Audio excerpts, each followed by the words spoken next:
So my name is Chris Elston. I'm known as Billboard Chris, and I'm traveling the country, literally hanging out on street corners and going to busy events, going to wherever the people are, just to have conversations about gender ideology, mainly medical harm that is coming to kids when they want to switch their sex. Because we have children who are being indoctrinated either in school or primarily on social media as well, to believe that it is stereotypes that determine their sex or their gender. So overwhelmingly, it is supportive. At least I would say 9 out of 10 people support what I'm doing. People know instinctively this is wrong. We should be letting children grow up because it's not stereotypes that define who they are. If a child is gender nonconforming, we should just encourage that. That's fine. You don't need pharmaceutical drugs, cross-sex hormones, and surgeries to find your true inner self. But people understand this. People are supportive. It's just most of the supportive people are quiet. I'm just going to keep traveling the country, keep having these conversations, because I know eventually we win this battle. It's just a question of how much damage is done to children before that happens.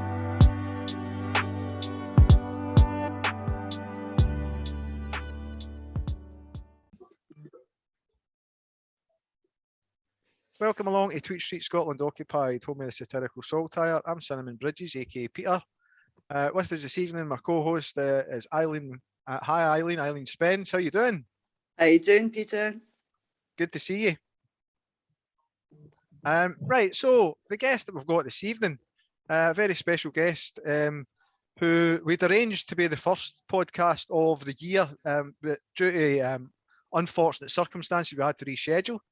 It's Chris Elston, otherwise known as Billboard Chris.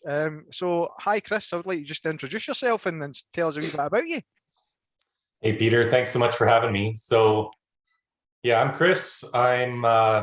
I'm just a dad living out in the suburbs of Vancouver, Canada, who I guess I learned a lot about what's going on with kids these days who are declaring themselves transgender and then trying to alter their bodies with these experimental puberty blocking drugs and opposite sex hormones. And so I became concerned about all this, what I deem to be medical abuse going on. And our media doesn't allow anyone to talk about this in Canada. I put up a billboard in September of 2020 following the lead of Posey Parker in the UK, who had put up a poster at the Edinburgh train station which said, "I love J.K. Rowling," and it got taken down. And I got tired of all the censorship going on about these issues. And so I put up a big billboard. It got taken down the next day. Then I did a bunch more in the US. And then I started going out on the streets, having conversations, because the only way to get the truth of what's happening today is to talk to people directly. So I go to busy events. I go to busy street corners downtown Vancouver. I've been traveling all across Canada several times. I've started traveling into the States now. I'm trying to do about 1 trip a month into the States. But I just have conversations with people about puberty blockers, all this gender ideology stuff going on in schools, the whole thing. So whatever people want to talk about, I just talk about it with them. And I'm trying to start a grassroots movement where word of mouth will eventually spread to such a degree that we can get something done about this very important issue, not just in Canada, but around the world.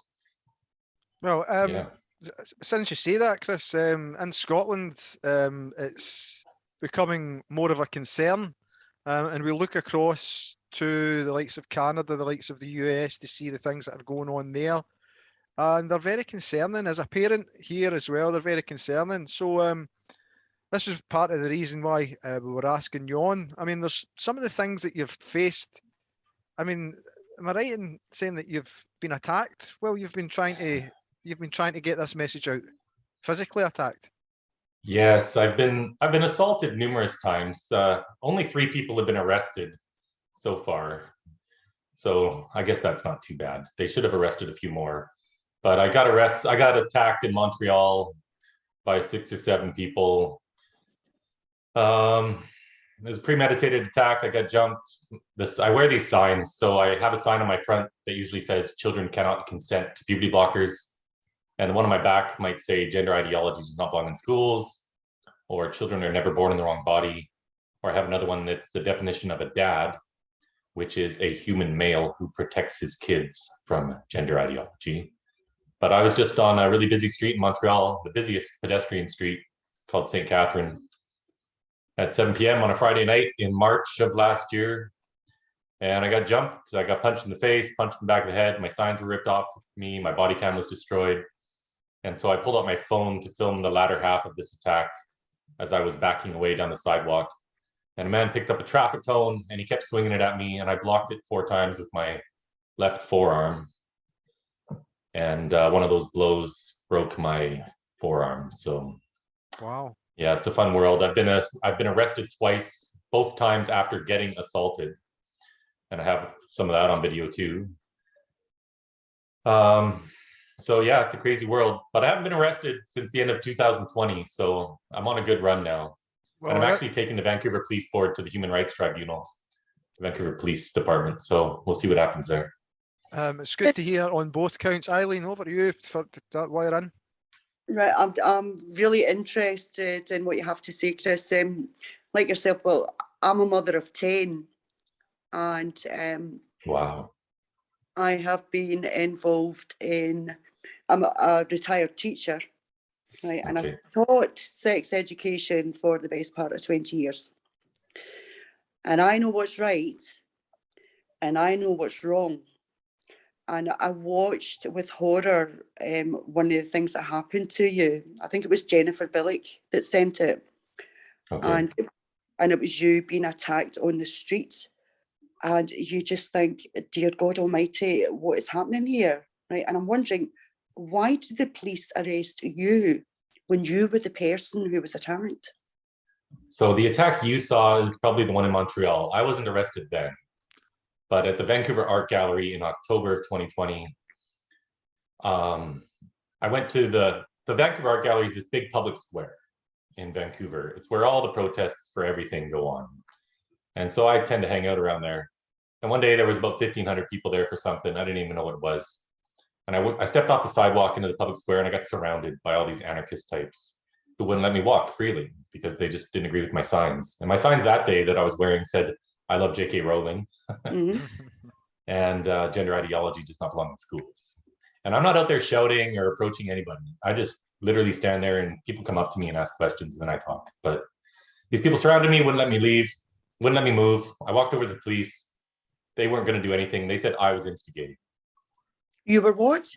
They said I was instigating. Like they said I was responsible for all these people coming around me just because I have these signs on. So a second time I walked into the public square and a guy knocked my phone out of my hand. I'm 15 feet away from about 20 police officers. I walked over back to them. They all said they didn't see it. So I argued with them for a couple minutes and they were telling me not to walk freely into this public square. And this is Canada and I know my rights, and I dug my heels in. And this one officer said that this is a safe space, which is code for safe for them, not safe for you. Yep. And so a third time I walked off the sidewalk. I didn't realize it, but police were following me. And a guy came and he hit me, this guy named Robert Ages, who was a union rep for the BC government employees. And he kind of hit me with both of his forearms and fists in my sign area by my shoulder. And anyway, instantly I got grabbed from behind and arrested and handcuffed and taken to jail. And I spent about 4 hours in a jail cell. And then when I was released, I was not allowed to walk on all these streets in the center of downtown Vancouver. Those were conditions of my release. And eventually our Crown prosecutor, they didn't approve the charge against me. They charged me with causing a disturbance, and Crown threw it out. So then I was free to walk in downtown Vancouver again. And then another time I got hit from behind. Some guy punched me in the side of the head from behind. I didn't even know he was coming. And it stunned me for a bit. And then I stopped him from leaving like a citizen's arrest. And then police arrested me. So, and then they released me. So nothing happened from that. But I learned that I can't do anything to defend myself. So before I went to Montreal, it was in my mind, like I can never do anything to defend myself or I get in trouble. So when I got attacked by these guys in Montreal, one woman as well was there. But I just took it. I never said a word to these guys. I just tried to film them so I could get their images for police. And then police didn't even bother to investigate. It seems They told me that unless I can get them names, there's nothing they can do. So they closed the file without investigating. And clearly they know who these people are. These people are known to police. They're Antifa types. They go to all the Antifa rallies. They could find out who they are if they wanted to. But my message isn't politically correct, so they don't do anything. Yeah. I've got to tell you that what you're saying is not a surprise to us over here in Scotland, right? What we are finding out more and more is that our authorities, our politicians, our service are policy captured by lobbyists. And I think you know which lobbyists I'm probably talking about.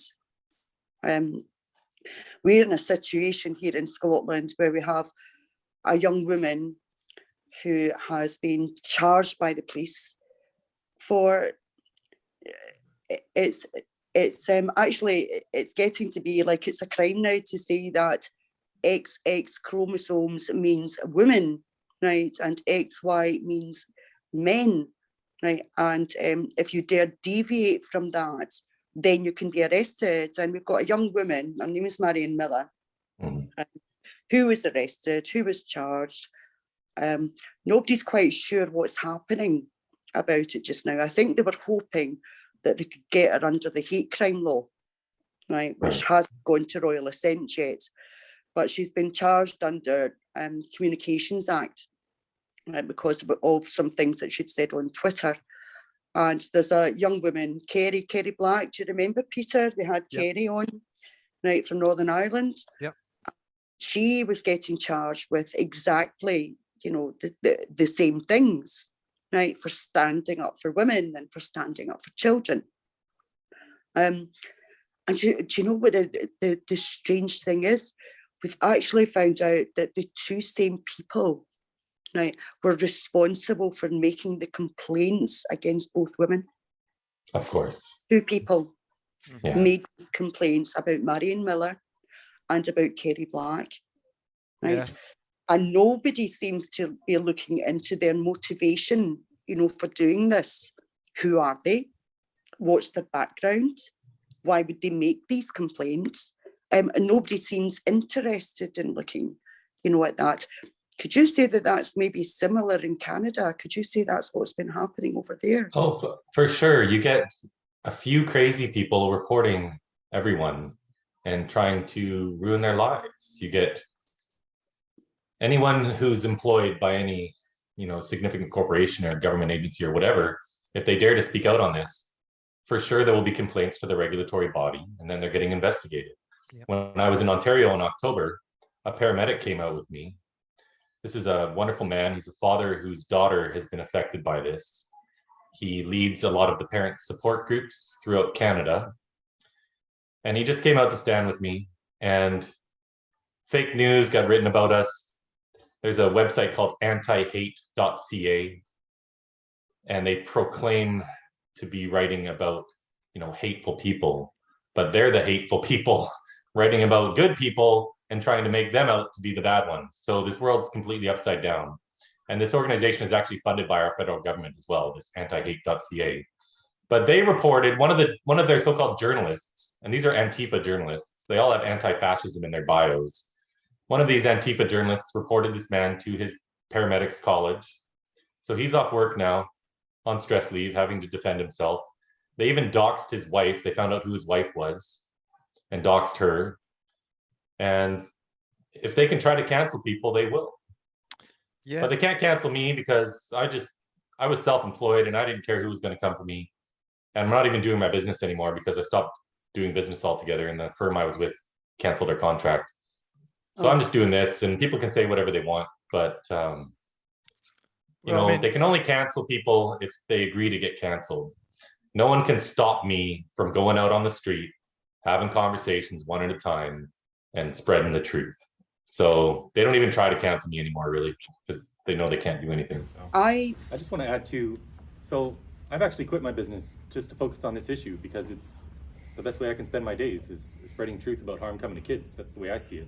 But I've been traveling the country back and forth. I'm now traveling into the States.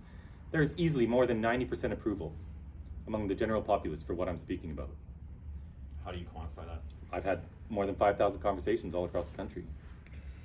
I hang out on busy street corners, I go to events, I do public speaking, I talk to people from all walks of life, constantly, and all I get is support, pretty much. There's some hatred, but most of the hatred comes from the under 25 crowd because they themselves have been indoctrinated. So what do you... But if we were to talk about what's really going on, and Stuart touched on this a bit about the gay and lesbian community, the gay and lesbian community is actually my strongest supporters. Because a lot of those kids, when they grew up, had gender dysphoria. And if you look at the academic studies, the most recent one we have followed 139 boys with gender dysphoria for 20 years. When they went through puberty, these boys with severe gender dysphoria, 87.8% of them simply grew out of it, and 64% of them grew up to be gay. And all the studies show this. And when you talk to gay men, and I have lots of gay men who are friends, they all tell me, most of them tell me, when they were little, they were more effeminate. Some of them wanted to be girls. Some of them had gender dysphoria. But they grew up to discover that they're the beautiful gay men that they are. And today, this ideology is coming for these kids who are just like them. It's coming for masculine girls, many of whom would grow up to be lesbian. Because we are teaching children that it is stereotypes that define what they are.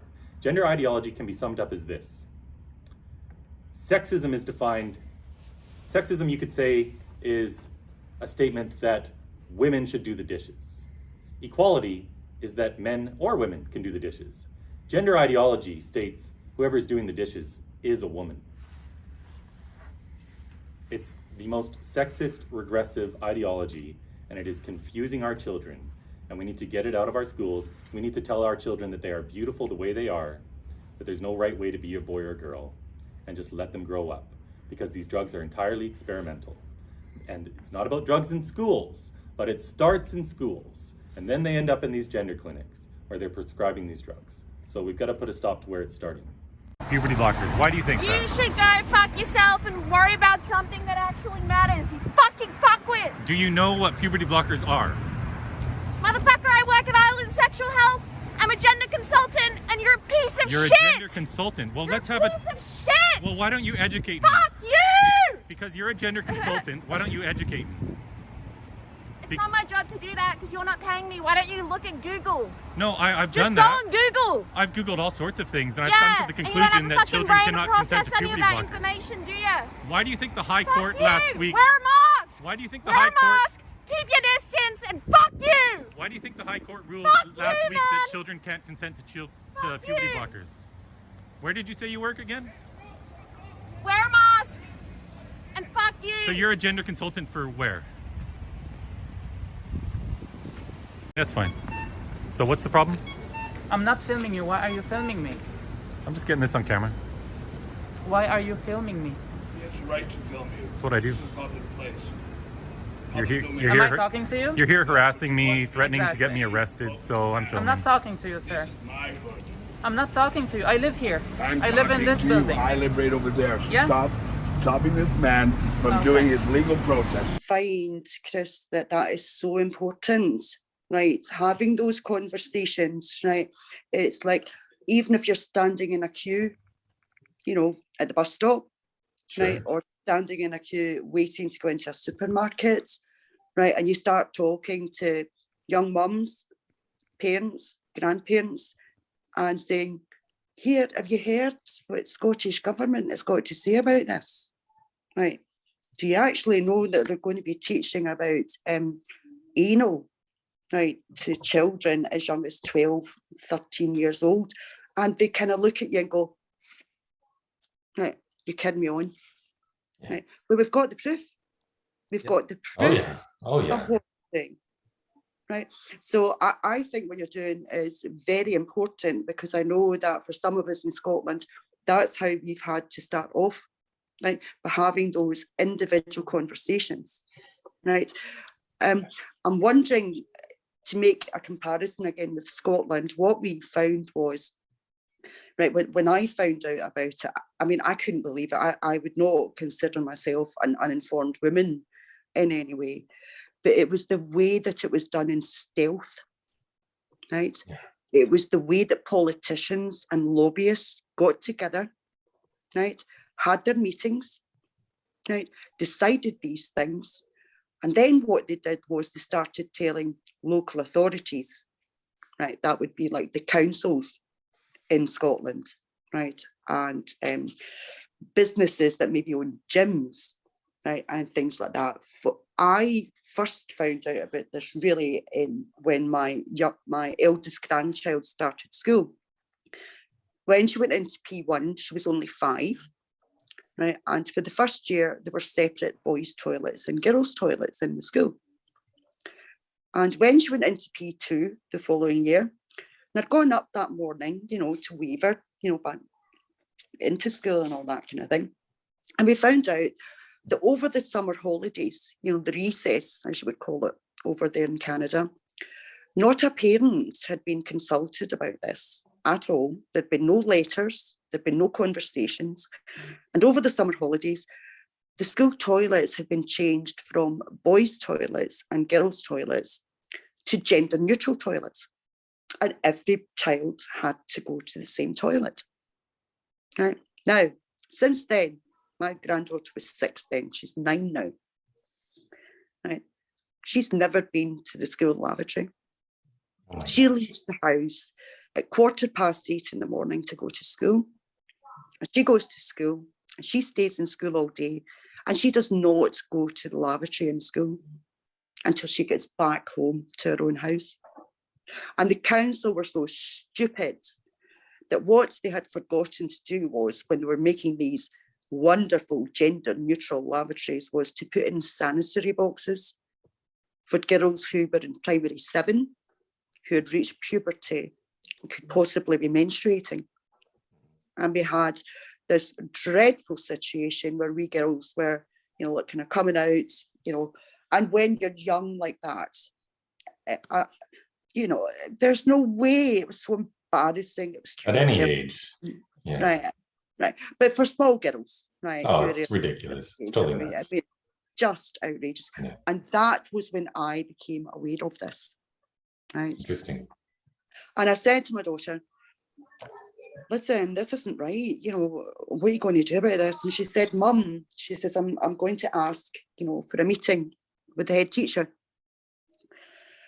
So she went into what she thought, she spoke to a couple of other parents, and she went into what she thought was going to be with the head teacher. And what she faced was a gang up.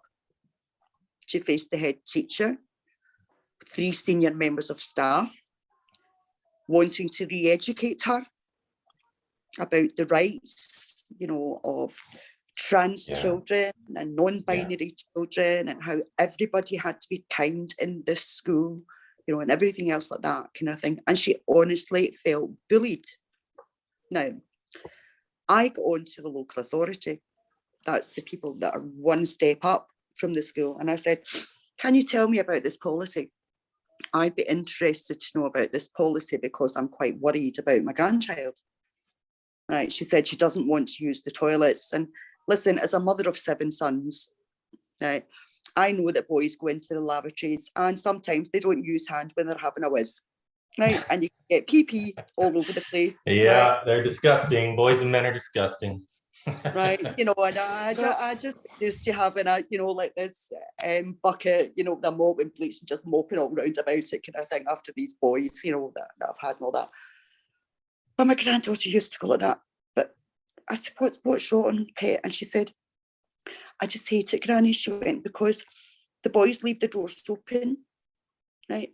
And they just pee on the seats, right? And I'm thinking, and I said, to the person in local authority, I said, why should my child be cleaning up somebody else's biological waste before they have to use a lavatory?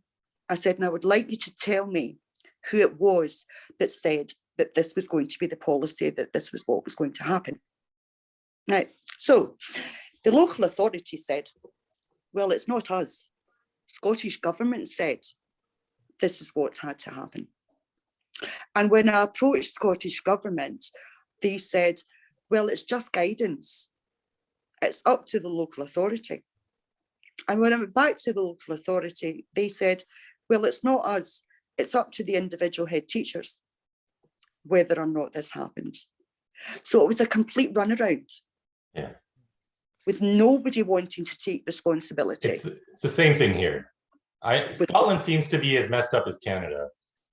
But it's the exact same thing here. I've talked to two of the top people in my city is called Surrey, and I've talked to a couple people at the school board who work for the school district, and not the school board, but people who are top of the school district. And they told me there's nothing they can do about these ideologies in school, and that I would need to speak to the Minister of Education. Well, the Minister of Education refuses to even speak, and they won't address any of this stuff. And our government doesn't even take responsibility for any of the curriculum materials anymore. They outsourced that to this separate organization called the ARC Foundation, but they funded this organization. So they created this organization out of scratch, they funded it, but then they washed their hands of all responsibility for any of the materials. There's literally nobody you can talk to do anything about any of this stuff, because all of these institutions are captured, and we have activists, trans activists, who get themselves elected onto the school boards and into the unions and everything. So it's all a complete mess, and there's honestly no hope of fixing these people right now. We are just eventually going to have to vote out all these nutcases. But before we can do that, we need to raise awareness on a grand scale across the population about what's happening. So that's what I'm working on. And that's what you're working on when you have these wonderful conversations with people in the lineup at a grocery store or wherever, because that's how we have to do this, one conversation at a time. We're going to tweet streets and things. We are going to be doing a wee bit more than that. But I'm an old woman, right, in comparison to you. My oldest child is 43. My youngest is 21, and I've got 8 grandchildren. Right now, my eldest started school in 1984, and I am a retired school teacher myself. Yeah. And I have seen trends come and go, right? Trends in teaching, right? About 5 different methods of teaching English or mathematics and whatever, and each was dafter than the one before. Yeah. And I have seen things like emos. I have seen punks. I have seen new romantics. I have seen anorexia. I have seen cutting, as in the self-harm. And it's all social contagion. And the newest fashion is trans. That's the newest fashion. Yeah. I think as well, Eileen, with that being a fashion, some of the people that you see attaching to that, as Chris had mentioned about kids damaging their own bodies, taking puberty blockers or getting healthy flesh taken off, mutilated by a professional. Peter, I agree with you. See things like emos, right, and punks, and putting the goths, right, and putting the dark makeup on, right, and wearing denims that have got rips in them and with pins in them, right. That didn't do any harm. Anorexia was a problem, right? That was a problem, right? And competitiveness about who's going to be the thinnest, right? And then the fashion was the cutting and the self-harming, and that was bad. But the TRE stuff, right? This is dangerous, right? This is life-threatening, and this changes young children's lives for the rest of their life. Yeah. Right. We are talking about, there were 51 young women referred from the Sandyford Clinic in Glasgow down to Manchester to have healthy breasts removed. 51. Kept that secret. Yeah, I mean, again, yeah. So right. the numbers that we're seeing here, Eileen, Chris, there must be stories that you've been either made aware of in relation to this ideology that you're trying to raise awareness of, because you're ahead of us, so to speak, as far as where the movement is at. Is it similar? Is there similar horrible stories where you are? Oh, I could tell you stories all day long. Where do I start? A dad went to jail last year for speaking out against his daughter's transition, which he was powerless to stop, because at the age of 13, his daughter signed a consent form to go on testosterone at our BC Children's Hospital.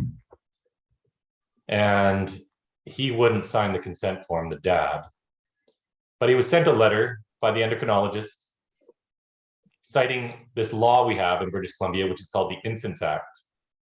And this letter literally states that parents can be friends and advisors to their children, but they can't intervene at any age in this medical sterilization of their own child. Because the Infants Act states that all that is necessary for any medical procedure at any age is the doctor thinks it's necessary and the doctor thinks the child can understand. But of course, these endocrinologists at these children's hospitals practice affirmation only. It's not like that in Canada because we have universal health care. So they're making the same salary no matter what. But there are true believers out there. And these are ideologues working at these gender clinics who firmly believe that children are actually born in the wrong body. They don't have to do this job. This guy could specialize in any other field of medicine he wanted to. But this is what he's doing. And it's the policy on the BC Children's Hospital website to simply affirm the child. You never question anything. You don't do any other mental health assessments to look into ADHD, autism, abuse, trauma, whatever is going on with this kid, because there's always something else going on with these kids. And they just start transitioning them right away. First appointment, they'll get these puberty blockers or cross-sex hormones. We have got two laws in Scotland just now that are in direct opposition to each other. Right? One is the Children's Act Scotland that makes parents responsible for everything to do with their children. Right? We are responsible for providing a roof over their head, for making sure that they're fed, for making sure that they're educated, for making sure that they're cared for, right? Everything to do with that. And the law makes parents responsible for that. Up to the age of 16, we are responsible. We've also got, if they're registered for school, we are responsible for making sure that our children go to school and making sure that our children behave, right? Between the ages of 16 and 18, parents in Scotland are obliged to give kids aged 16 to 18 advice, right? So that's one law. So we put that to that side. And on the other side, we have this other law that's in direct opposition to it, and it's called the Age of Legal Capacity Act, 1991. And in section 2.4, it says that any child, right, can consent to their own medical treatment if, in the opinion of the medical practitioner present, they understand the implications and, you know, what is going to happen, right? If they understand that. Now, I remember one of my sons being 14 years of age and he had an ingrown toenail. Right, and I had to take him to the hospital to have the toenail removed. And he was 14. And as his mother, I was asked to sign a consent form for him to get a local anaesthetic in his toe to have a toenail removed. Right, that's what I had to do. You can barely get a school in Scotland to give your child 2 paracetamol tablets or a dose of Calpol. Right, or even essential medicine they need, you know, for their asthma. It's all got to be written down, right? There's got to be all sorts of consent. But yet these people think they have the right to go behind parents' backs, right? Indoctrinate children, let them or make them believe that there's something that they are not, right? And then tell them that these children have the right to go against their parents and can consent to having binders, can consent to taking very strong steroids like puberty blockers. Let's talk about what's happening medically with these kids for a bit, just for the listeners so they understand what's happening. We have, like you say, we have all these kids who can't get a tattoo, they can't drink, they can't drive a car, they can't get a piercing without parental consent. They can't have sex, but they can change sex. Yes. And what's happening is these kids go into these gender clinics and they're simply being affirmed.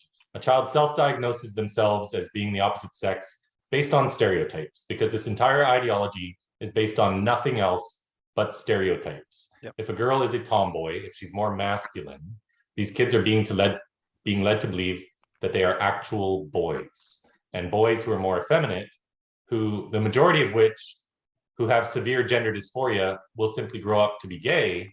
They're being told that they're actually girls on the inside because they were born in the wrong body, or they have a girl brain or a boy brain. This is wholly unscientific nonsense. And these children are given a drug. I believe in the UK, it is called, oh, it's escaping me right now. Lupron? Well, Lupron is what we use in North America. It's probably got a name here. I forget, it's just a different brand name, but it's the same drug. And what these drugs do is they stop the pituitary gland from releasing hormones, which in turn trigger the testes to produce testosterone and the ovaries to produce estrogen, which is what causes our children's bodies to develop into mature adult human beings. They don't so when they're on this drug, it's totally stopping puberty. This is the same thing as castrating a boy, like in the old days when the Romans created eunuchs out of these kids. It's a chemical castration. So girls' breasts won't grow, their hips won't get wider, their bones don't gain any density. We have young girls even getting spinal fractures because of this drug and suffering from osteopenia. Boys' penises won't grow. And this is just the first step of this so-called gender-affirming care. The next step is the girls are given testosterone and the boys are given estrogen. So the actual cure for gender dysphoria, if we look at all of the academic studies going back 5 decades, 80 to 90% of these children, when they go through puberty and experience their own natural hormones, that is what alleviates their gender dysphoria. And almost 9 times out of 10, it goes away. If we look at the last big study we had of 139 boys, they followed all these boys with gender dysphoria for 20 years. So we're talking real gender dysphoria, not this craze that suddenly showed up in high schools. Not transgender. 87.8% of these boys simply grew out of their gender dysphoria, and the majority grew up to be gay. And that's what happens when you allow your own natural hormones to come. They're going to put you at peace with your body. But instead, we're stopping that from happening, and we're giving the opposite sex's hormones, which, if anything, make the gender dysphoria even worse. And you end up with these girls with deep voices, with beards, with Adam's apples, with other things going on down below that shouldn't be happening. I don't want to get into all the stuff because it gets really gruesome. And we're ruining these kids' lives. Sorry, Chris. See, when you explain it like that, right? It sounds as if these doctors and this movement are deliberately trying to wipe out gay people. That's what that sounds like to me. It does sound like that. And I think there is a certain amount of homophobia involved in this, but a lot of these people are really just true believers. I've had 5,000 conversations on the streets, people from all walks of life. More than 9 out of 10 of the people who disagree with me are young females under the age of 25. Abigail Schreier wrote a book called Irreversible Damage, The Transgender Craze Seducing Our Daughters. It's not called The Transgender Craze Seducing Our Boys. It's seducing our daughters. And these girls are getting indoctrinated in high school, boys too, but this is really affecting girls more. Then they're going into university where they don't even have women's studies classes anymore. They've all been renamed gender studies. And they get indoctrinated some more. And then they graduate and they get into our school system as teachers and as counselors and into our HR departments. And as we've seen in less than a generation, common sense has all gone out the window because of activists preaching diversity, equity, inclusion, and acceptance. And apparently acceptance means we're supposed to suspend reality and just accept every mental illness as being normal and accept every breakdown of every possible boundary as also being normal. It's funny you mentioned that because I had a look and transgenderism was on the DSM-5 as being a mental health problem up until the 29th of May 2019, when a decision was made to take it out of mental health. Now, it was in there with gender dysphoria, and I have every sympathy for somebody who suffers from gender dysphoria and the distress that that brings them, right?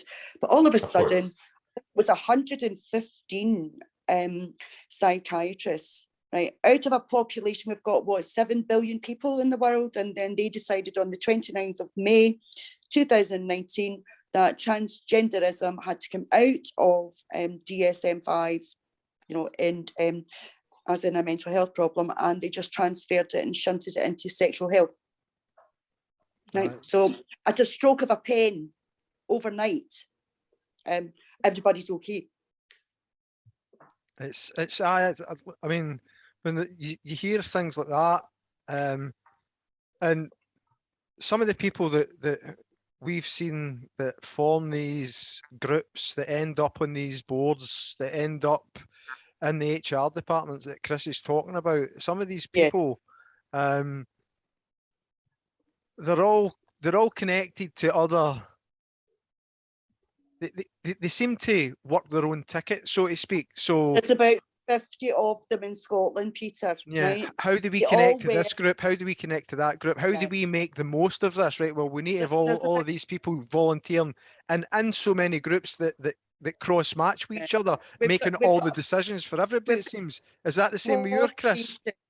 Right. Population of 5 million, and there's about 50 people all wearing about 6 or 7 hats, all attending each other's meetings, right? All getting 6 or 7 votes, right? All feeding into the Scottish Parliament, all feeding into local authorities, all feeding into HR departments, all feeding into the police, all feeding into the justiciary, right? So really, politicians aren't in control of this country. These 50 people are. Yeah. Have you seen anything like that for your side, Chris? Are you looking into how the movement gets started and how the decisions are getting made on the TRA movement? Yeah, there's always a certain number of activists involved, and they work closely with our government who want to jump onto this movement because they think it's good for them politically. But you had mentioned at the start how things are being done in stealth, and the exact same thing happened here when gender identity got forced into all 60 school districts in the province of British Columbia. It's because the government passed a new law. They passed first reading, second reading, and third reading of this bill all in a single afternoon without any consultation with parents. And activists were actually present in the legislature already for when they passed this bill. So this is not democracy. What's going on in the world today does not represent the people at all. I can tell you with great certainty that easily north of 90% of people, way more than 90% of people, agree wholeheartedly with my message. We should not be blocking puberty in children. No. Yes. Totally agree. It doesn't matter what the ideology is. It doesn't matter what the reason is. These are healthy kids. There's absolutely no reason to ever stop a child's development. This is crazy talk. Yep. But we aren't allowed to even talk about this here in Canada. The media, we have 3 main media organizations. They all push this narrative. Every time they report on me, it's always that I'm just some transphobic, hateful bigot. Yep. And I've been interviewed by our media. When I was in Ottawa and Toronto in October, CTV, a big news station, interviewed me for 15 minutes. CBC interviewed me for 18 minutes on camera. They didn't air 1 second of it. Yeah. When they did their news reports, because all they're looking for is something hateful to come out of my mouth. They're just trying to finish their story that they've already written with a quote, and they don't find it from me because none of this is about hate. Of course, this is about what's happening to kids. Yep. And we should stress that this isn't about adults. If an adult has had persistent gender dysphoria for years and years, and they want to transition, well, they can do whatever they want with their body. It doesn't mean they suddenly get to impose on women's rights, because that's a whole other issue. These self-ID laws and everything. We have rapists transferring into women's prisons and going into women's rape shelters and all sorts of crazy stuff. But that's a different issue. My main issue, I do talk about that sometimes, but my main issue is what's happening with kids. Yep. And what's happening in schools, because it's the ultimate win, it's the ultimate coup for these activists to get this ideology into schools, because now they're indoctrinating an entire generation of our kids. And we'll be graduating 1 million children every year who believe in this ideology. And so the women's rights issues will never get solved as long as this stuff is getting taught in schools. That's something that has seriously worried me, because we have what's happened over here is, and it was a woman called Rhiannon Spear who's got her own group now called Time for Inclusive Education, and what her and a couple of others did was had these materials embedded in the curriculum for excellence that goes to all the, you call them public schools in Canada, we call them state schools over here, right? None of this stuff has to go into the private schools, the fee-paying schools. Their children don't get indoctrinated with it. But the children of ordinary working folk, their children will be indoctrinated with this. And they will be indoctrinated with it from age 4 up to age 18. And I remember she was at Hustings in 2019. And I actually challenged her, right? And I said to her, why did you have this embedded within the curriculum for excellence? Why did you do that? And she said quite blasely, well, you cannot remove your child from English or maths in school. We're just making sure that you cannot remove them from this.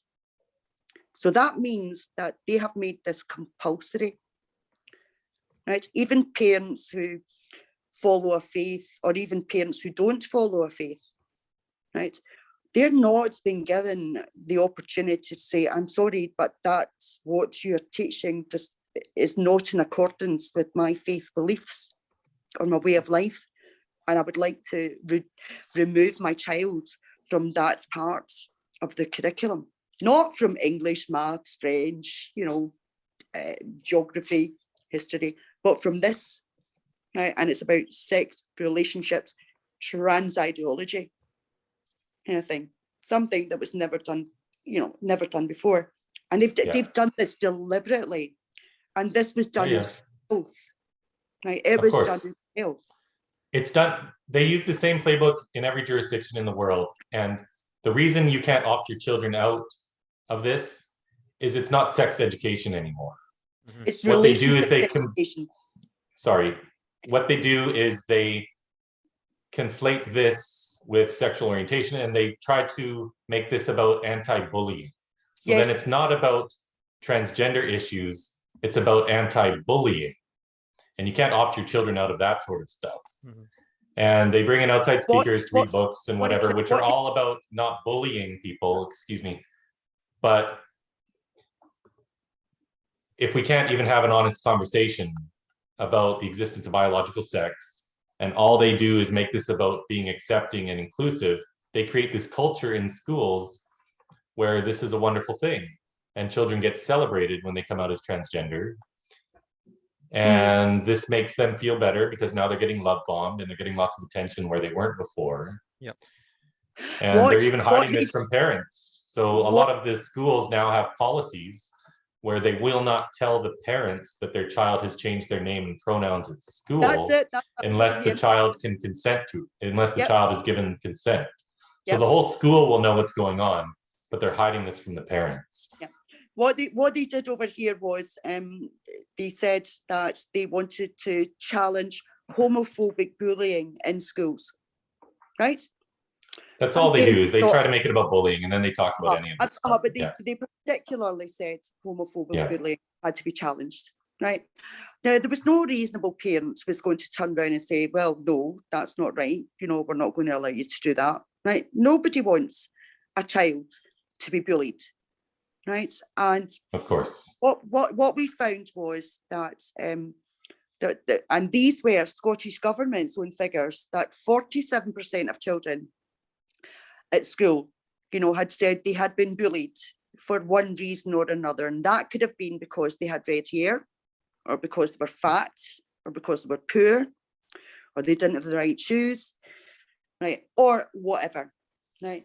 But only 7%. Of kids had said that they might have received kind of bullying because of homophobia. But they used that as a Trojan horse to introduce trans ideology. So whilst parents were quite happy you know, for their children to be getting lessons on anti-bullying, right, and being kind and everything like that. What they did not realise was that for about 10 years, that all this was getting stuffed into their kids, right? About trans ideology, about you know, how boys can turn into girls and girls can turn into boys.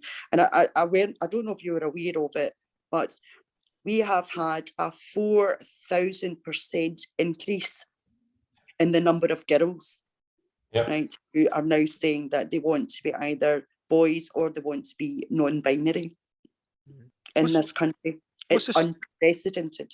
What's the sort of numbers that you're seeing over your side of the pond, Chris, if you don't mind me asking? Are you aware of the increase in the ideology or the attraction to it? It's in every, you get 10% of kids in some of these high schools saying they're transgender. 10%. 10%. Wow. And that's they don't release numbers on how many kids are going to these gender clinics. We have some sort of numbers, but I know it's in the thousands every year that are going to these different gender clinics to medically transition. You even in Pittsburgh, you had a survey of all the high schools done in the Pittsburgh area in the United States, and 7 to 10% of all the kids identified as transgender. When I was in Ontario in October, these high school boys came to talk to me, and they told me that easily half of the school identify as LGBT. Now,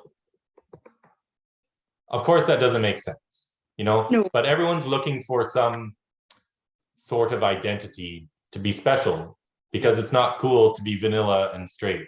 Yeah. And it's the kids who are most vulnerable, who are having a hard time in life. And we really need to stress this. These are children who are on the autism spectrum, who have ADHD, who have been traumatized, who have had sexual abuse, who have eating disorders. And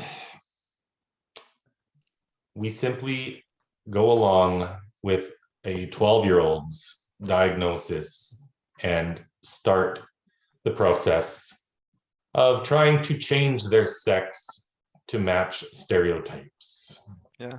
And we're destroying their future chances at intimacy. The president-elect of the World Professional Association of Transgender Health, this is a trans woman, has stated, Marcy Bowers, that a lot of these kids, when they grow up, will never even be able to have an orgasm.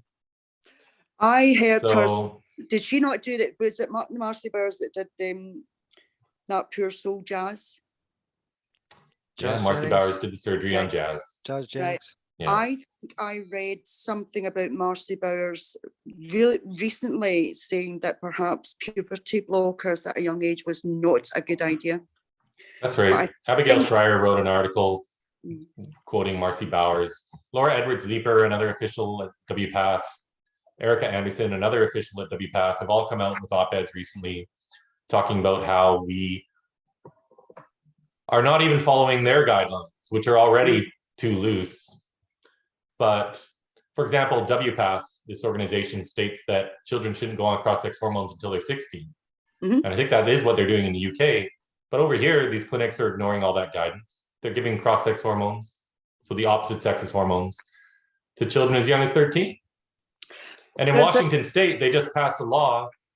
All these children can get any gender affirmation procedure, drugs, hormones, even surgeries when they're as young as 13 years old without their parental consent or without parental knowledge even. Chris, so girls will be able to get double mastectomies when they're 13 without their parents knowing. Chris, have you heard of a guy called Alan Turing? Yeah. Right, Enigma. Yeah. You know, they gave him these drugs to chemically castrate him. They give him these drugs that made the poor man so depressed, right, and damaged him so much that he actually committed suicide. And he was a grown man, he was a genius, right? And these folk actually think it's all right to give these drugs to small children. Yeah, so I should just say this drug has never been approved for this purpose. It's being used entirely experimentally. These drugs in the US were approved for prostate cancer and endometriosis in women. But the guidance for women is they don't go on this drug for longer than 6 months because the side effects are super harsh. It is the same drug that has been given to pedophiles to chemically castrate them. Yes. but we give it to kids for the duration of their puberty. I mean, these kids will never have an orgasm. A lot of them won't. That applies more to boys than girls, I think, but yeah. They are sterilizing. They are sterilizing these children, right? So even, if they grow up in an age of like 20, 21, reality hits and they think, well, I've made a big mistake here, right? There's no way of reversing that.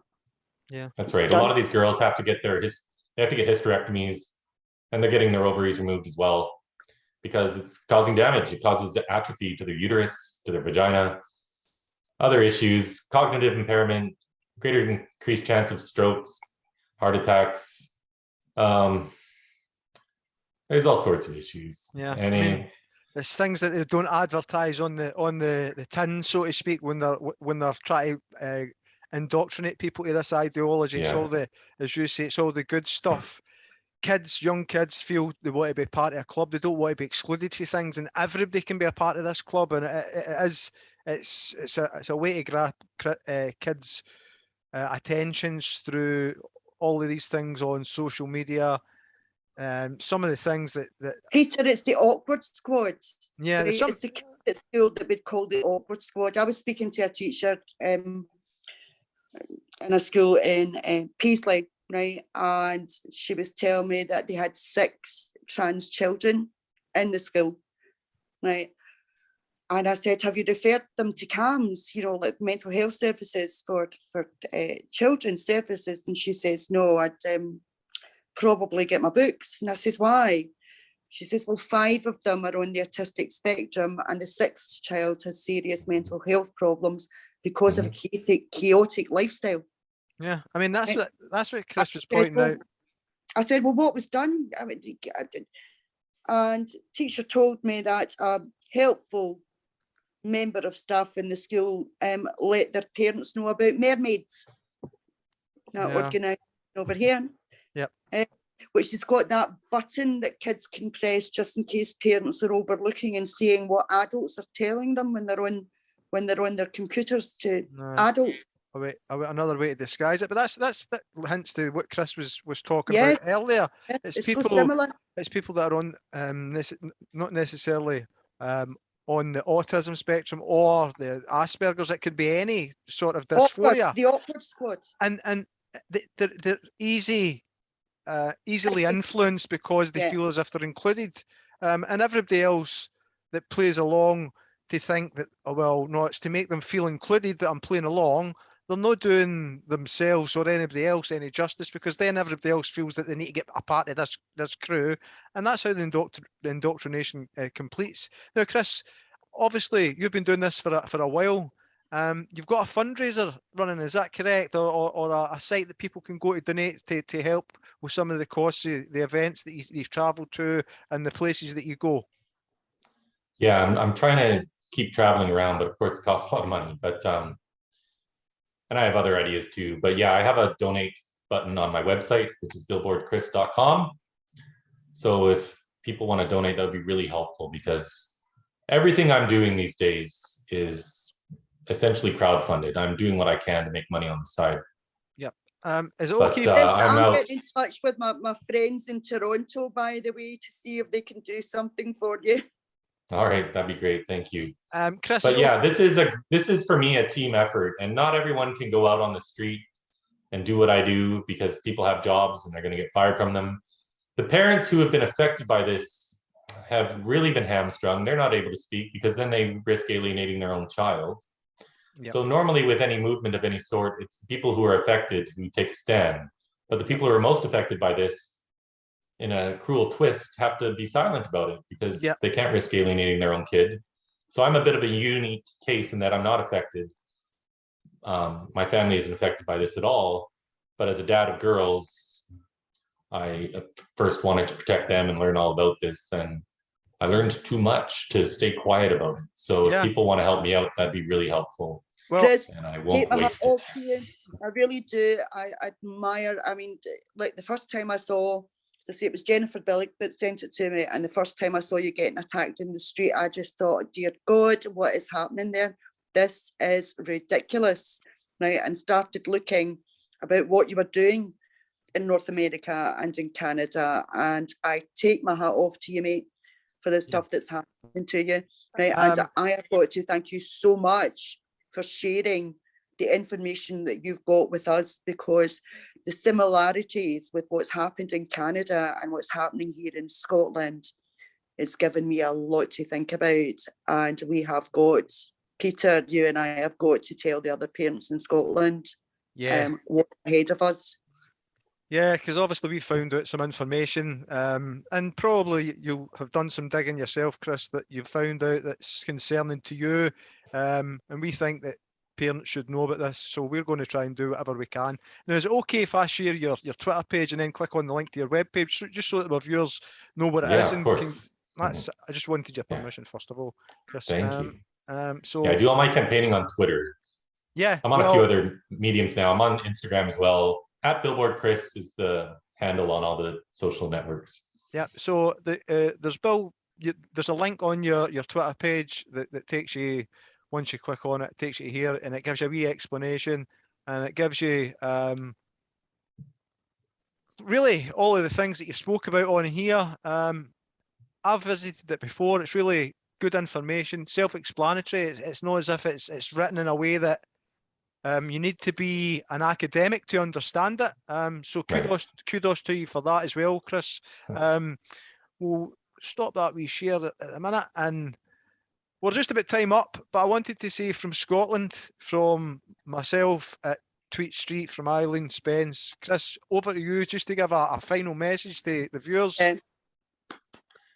Final message, yes. So parents need to do a couple things. They need to have conversations with their children about social media. And hopefully these children can come to an understanding on their own of why it is not healthy for them, and they need to stay off of it. Because so many of these children are getting wrapped up into this because of social media. It's not a safe place, and parents also need to talk with their teachers.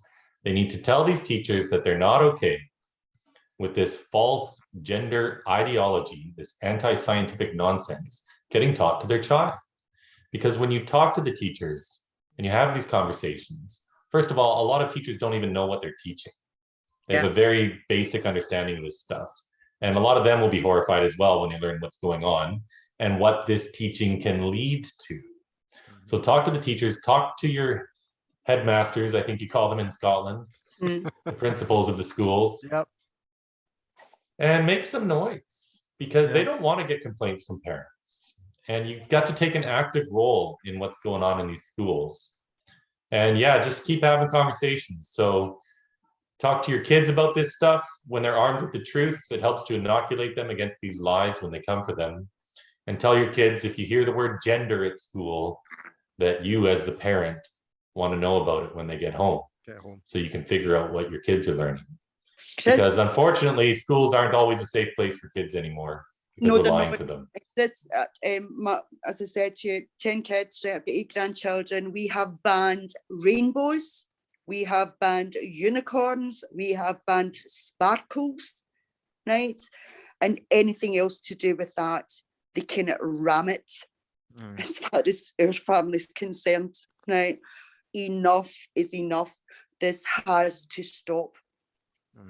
Wow. Yeah.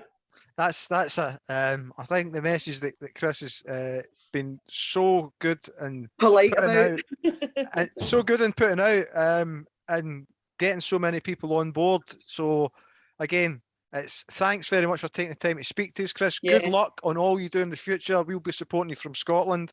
We'll try and amplify the message that you're sending across here. And as I say, genuinely good luck, and I hope the best for you and your family for the future, mate. Thank you very much.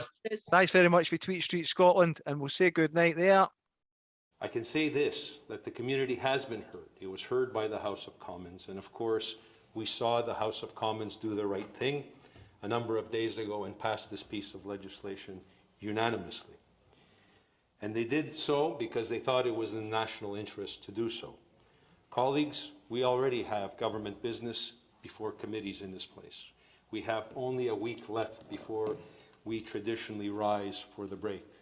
We have C3 that's already in a pre-study before the Committee of Legal Affairs and Constitutional Affairs.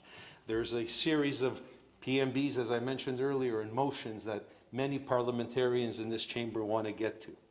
I think we have to get to the reflex in this institution that when something is in the universal interest, public interest, that we should not create unnecessary duplication and engage into unnecessary debates. And furthermore, I don't think, even on an issue like any issue, we should be using it as a political prop to divide, to make it divisive. We should be, as an institution, working to bring all Canadians together. And therefore, that's why I am proposing, colleagues, with the consent of the chamber, that honourable senators, I ask for leave that the bill be read a second time and then be deemed ready a third time and passed by this chamber. Thank you, colleagues. Senators, it was moved by Senator Saco, seconded by Senator Carignan, that leave be granted, that the bill be read a second time and then deemed to be read a third time. If you are opposed to leave, please say no. Hearing no negatives, I move. Second reading of this bill. Deuxième lecture de ce projet de loi. Third reading of this bill. Troisième lecture de ce projet de loi. It is ordered that a message be sent to the House of Commons to acquaint the House that the Senate has passed this bill without amendment.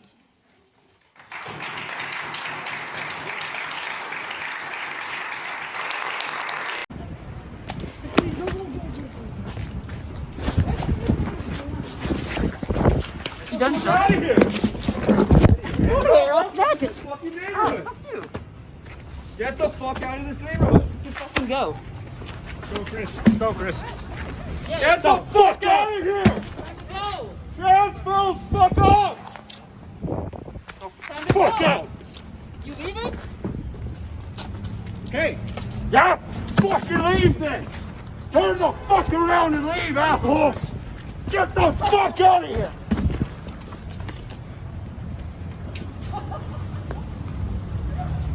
Fucking walk off!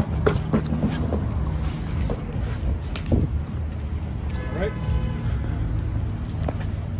Am I bleeding? Yeah. You alright? Yeah. Did you lose your camera? I lost my body cam, yeah. Hi, yeah, I'm Don Marshall. Earlier on, you were talking about how it's important that you ensure that education is appropriate for all children, which I think is a really good thing. And I just want to ask the question that how is the current sex education material from RHSP appropriate for any child, let alone all children? And I'm talking particularly about the lessons on pornography and normalising it, which personally I'm totally against. And the second part of the question is, as a parent, because I disagree with this, how could I get my voice heard? Because I don't know a parent who actually supports the teaching of that material. How can we get our voice heard to change it? Finally, the question that Don raised about relationships, sexual health and parenthood education. We've gone through a very detailed, extensive process of trying to prepare age-appropriate material in this respect. Now, I accept that some parents will. Now, why have we done that? We've done that because young people are quite readily able now to have access to a range of material which they have to be able to understand, and we have to try to equip them to handle. Now, I quite appreciate that some parents will take the view that that is exclusively the responsibility of their parents. And I understand and I respect that view. But I also feel that in a curriculum that lays such heavy emphasis on literacy, numeracy and health and well-being, we equally have a duty, because there's enough parliamentary pressure on me to make sure that that is the case as well. Now, so that's why it's been provided. It's gone through extensive consultation and dialogue. It's involved many, many organisations, a whole range of different bodies to have been part of the sounding board of constructing this material. And I've viewed it myself and I've interacted with it, and I appreciate there are some parts of it that parents will find challenging. But the judgment I arrived at about it was based on the evidence that I saw that young people could quite readily have access to some of this material without the context and understanding to be able to deal with that. And I think it's important that young people are able to deal with that in that fashion. Now, if you have concerns about it at an individual level, there is always the room for you to, there is not the room, there is the opportunity for you to raise that with individual schools. And I think that's again down to the nature of good quality parental relationships, where we have to respect the fact that as citizens, we will take different views, we will have different approaches, and we should respect that and come to an accommodation that meets the requirements of everybody. Thank you very much. Just before I ask my question, I'd just say to Mr. Swinney, I think you've been put on the spot with a few individual cases today, which I think is a very difficult position for you, and I think you've handled that very sensitively. Anyway, moving on to my question is following on from the previous question about the sex education resources, and I think your answer didn't actually face up to the content of the RSHP resources. I mean, just to go through a few of the things very, very quickly. I mean, right at the beginning of primary school, teaching that sex is assigned at birth and gender is a subjective factor. I think that's a very dangerous and confusing message for young people, and yet that's what's delivered to all children in Scottish schools. The sex education materials, I'm sorry to have to talk about these things, but this is what is being taught in schools. Masturbation is positively promoted in schools. In high schools, licking the anus is... Remember that we are going live out here. This is okay, if this... this is what's being taught in schools. If this is not suitable to talk about with a group of adults, how can it possibly be suitable to talk about in schools? Yes, on the internet, yeah, that's fine. Right, so to continue, I'm not going to be stopped. So that's presented as a perfectly valid sexual practice. Anal sex is illustrated by a video of a banana being dipped into Nutella and then withdrawn. Pornography, pornography, no, I'm going to say here, this is what's being taught in schools. Pornography is not just taught about, it is positively promoted in these materials. It is positively promoted as something beneficial and helpful. Different genres of pornography are also recommended to pupils, such as, again, my question very soon. Please. I'm just referring to the resources. Mr. Swinney says he's watched them. I'm just pointing out what's in them. For example, it's recommended that pupils explore, for example, facial pornography, which involves ejaculation onto the face, which I think is disgusting. It talks about... Okay, what I'm talking about is what's being taught in schools.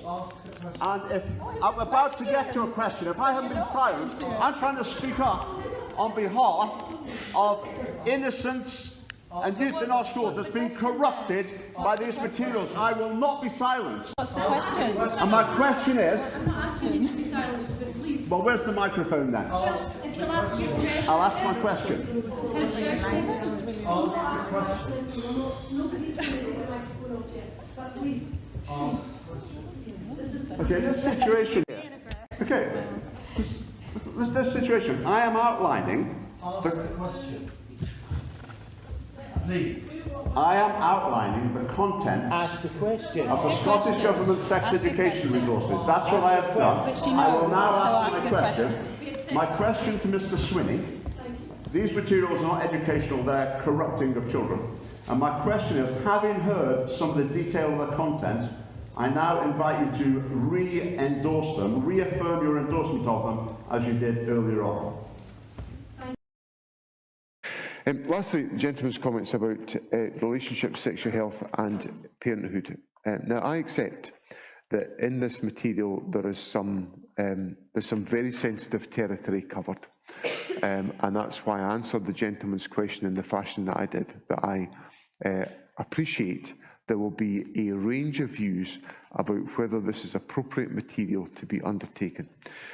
A lot of care has been taken and a lot of dialogue and consultation to ensure that the contents of the material are truly age appropriate. And that has involved extensive dialogue with a number of organisations whose confidence I have wanted to make sure was in place around these materials. And one of the most significant points that has driven this debate has been, what do we need responsibly to ensure young people are equipped to handle from the world that is swirling around about them? It's promoting nothing. As a process, and the organisation Stonewall, of course, was right at the heart of that, and to this day does very good work for people who rely on its services and its... At the end of the day, masturbation is a safe and healthy activity, so put on some music, light those candles, and have yourself a good night. Hey you, my name is Thomas Tom Scott-Ridgell, and pornography is as fun to watch as it is hard to forget. So much flesh. The whole purpose of pornography is to arouse us, to get us sexually excited, and that's great because using your actual imagination is hard work. Porn is great to watch while we're getting intimate with ourselves because it doesn't just turn us on, it also distracts us from how stupid we look while we're doing it. See more than straight white people getting it on, you might have to be a little more specific. There are plenty of types of porn, including but not limited to softcore, hardcore, lesbian, thespian, interracial, facial, and only 40% of women have tried anal. It is equipping young people with a knowledge and an understanding of what they can make their judgments about as responsible citizens in our society. Now, it is a changed world. It's a very changed world. It does not. It does not. It promotes nothing. It promotes nothing. It simply deals with the world as it is and makes sure that young people are equipped to handle that. Now, as I said to the gentleman here, I understand there will be parental opinion that will not like this, and that should be the source of dialogue with schools to resolve that issue. And you asked me to express my commendation for the materials. I repeat my commendation for the materials here. I've explained that in public communication from the government's behalf. I've also accepted the fact that there will be divided opinions about this. But I don't think we can allow our young people to be able, without context, to see things and experience things in our society that we have not properly equipped them for. I also have to be mindful of where is parliamentary opinion on all these questions. I'm a servant of Parliament, and I take my responsibility to Parliament deeply seriously. And I'm not trying to say what I'm about to say. I'm not trying in any way to suggest Parliament has forced this upon me, because it has not done so. But parliamentary opinion was very concerned that the previous materials that we had available did not properly equip young people for the world today, and also, crucially, that there was not sufficient understanding of the concept of consent, which is absolutely fundamental to every aspect of life, about how we treat each other as fellow human beings, how we interact. And Parliament was saying to me forcefully, this is weak. And we've addressed that through a careful process. It's taken us a long time, a lot of dialogue. I've wanted to be assured that organisations that would be sensitive about this were as comfortable as they could be about it. But I accept that some people will not be supportive of that material, and all I can say is I respect that diversity of opinion, but I feel I've got a duty to do the right thing on this issue.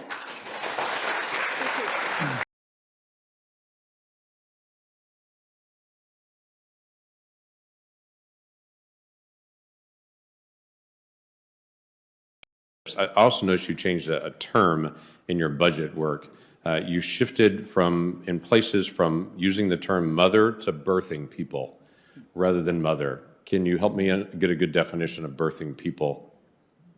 Well, I'll check on the language there, but I think if we're talking about those who give birth, I think we're talking about, I don't know how else to explain it to you other than I was a little taken back when I just read it and saw it, that the term mother was gone in spots and it was replaced with birthing people. And I didn't know if this was a direction that you were going, if there were shifts, if there are regulatory changes that are happening related to that, or what the purpose of that is.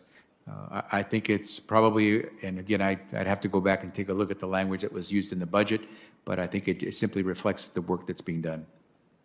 I definitely get that. I would only say the language is important always. We don't want to offend in our language. I get that. But would you at least admit calling a mom a birthing person could be offensive to some moms, that they don't want to get like a happy birthing person card in May, or, I mean, can you at least admit that that term itself could be offensive to some moms? Senator, I'll go back and take a look at the terminology that was used, and I can get back to you. But again, if we're trying to be precise in the language that's used. Mom's a pretty good word. That's worked for a while, and I think that's pretty precise as well. Has also created an opportunity to build back better. Building back better. Plan to build back better. It's about building this country back better. The Great Reset. Build it back better. We must build back better. Build back better. To build back better. To build back better. Build back better. Build back better. A unique opportunity to reset our global agenda. An unprecedented opportunity to rethink and reset the ways in which we live. The Scottish Tory leader, who's both an MSP and an MP, Douglas Ross, you don't think is a big figure in the Conservative Party. Tonight, we have been told that every single Scottish Tory MSP, that's 31 of them, the people that you depend on to hold up the union, think that Boris Johnson should quit. That, I would suggest to you, is a very serious matter. Well, I would actually say that the Secretary of State for Scotland, who is a big figure, is very supportive of the Prime Minister, has made that absolutely clear. Douglas Ross has always been quite a lightweight figure, so I don't think that his... So hang on. And hang on. The leader of the Scottish Conservatives, an MSP and an MP is a lightweight figure. I think the Scottish Secretary is a much more substantial and important figure in this. Scottish MSPs. You're reporting this without them actually having said this. Some of them had said, they need to say this publicly. If that's well, we have been told by a very senior Scottish MSP. Okay, I think though these sorts of anonymous briefings are not necessarily entirely reliable. But I want to come